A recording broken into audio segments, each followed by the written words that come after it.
I want to bring you an update now on a high-profile case involving 4 Canadian Syrian men detained in northeastern Syria. The Federal Court of Appeal reversed a decision ordering Ottawa to repatriate the men. The ruling says the federal government is not obligated to take steps to bring the men to Canada.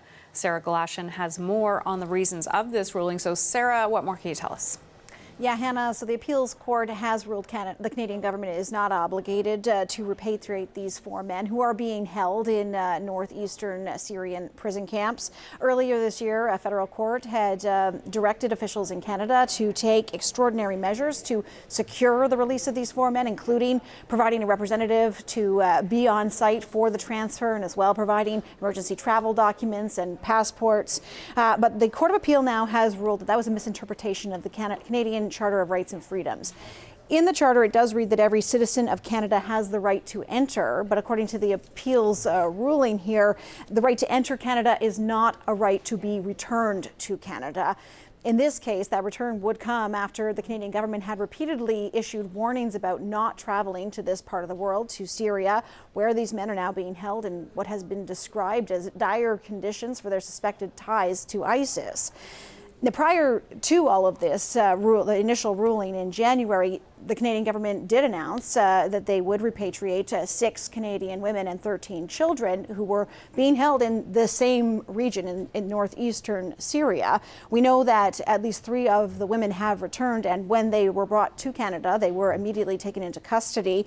They have since been released pending terrorism peace bond applications, which can come with conditions like curfews and as well travel restrictions. Hannah? Yeah, Sarah, maybe you can remind us who these men are. Well, we only know the identity of one of the 4 men, and that is a man named Jack Letts. He was a British-Canadian citizen, at least until Britain stripped him of citizenship in 2019 after he gave an interview in 2018. And in that interview, he admitted to having gone to Syria to join ISIS. He did call it probably the stupidest thing he had ever done, but his mother has since been very public about the fact that that admission, she says, should not be believed because it was made under duress. Nevertheless, he has been imprisoned in Syria for at least 4 years. Of the other men, of the other 4, the 3 remaining, we only know that they are Canadian. They hold Canadian citizenship. And that the International Civil Liberties Monitoring Group has advocated for the Canadian government to take what measures are necessary to secure their release. But as of this appeals court ruling, the Canadian government is under no obligation to do that, Hannah. There is, of course, the next step possible here to appeal the appeals court ruling to the Supreme Court of Canada. We understand the legal representative for Jack Letts. That's something they're considering, but we're waiting to see whether there will be confirmation that this is going to make it all the way to the top.